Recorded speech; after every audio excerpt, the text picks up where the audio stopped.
practitioners' proficiency? How do we? Because I mean, there's a lot of we are quite good at training people as a field. We're pretty good at training people. Well, I don't know about that, Tom. Are we? Okay. okay. I'm not saying we're not, but I think that's a good question. Well, I think we're better at training people than kind of helping them to develop afterwards. Yeah. I think certainly that's something I've seen over and over again. So to me, the question when I saw this research and a bit of other research, to me that really put the spotlight on something we're not doing all that well at the moment. And I think it's a worthwhile discussion. Not to find super shrinks, but how to actually, how do we support each other? How do we,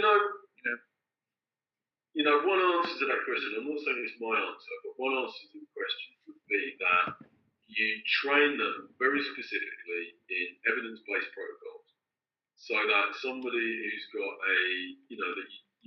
as with IAT, you take somebody down the route, training them in high-intensity training in CBT for anxiety disorders or CBT for phobia, and you really teach them a particular protocol to be used for a particular problem.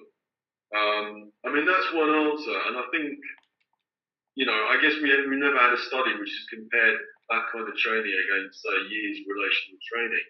But I think we kind of, and I say this as a humanistic practitioner, that I think when you look at something like phobias, particularly, mainly the anxiety disorders, I think around depression and most other things it's fairly equivocal. But if you take something like anxiety disorders, if I wanted to be a better practitioner in a year's time working with anxiety disorders, I think the best thing I can do is probably train in CBT for a year.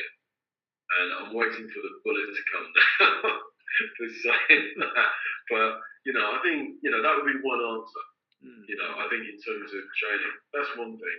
I think, the kind of Miller and Duncan line around feedback, I think, there's a lot of really good evidence coming out, many from the States and Switzerland, Germany, that using these kind of feedback systems really helps to improve practice. And I think particularly with clients who are going off track and who are struggling,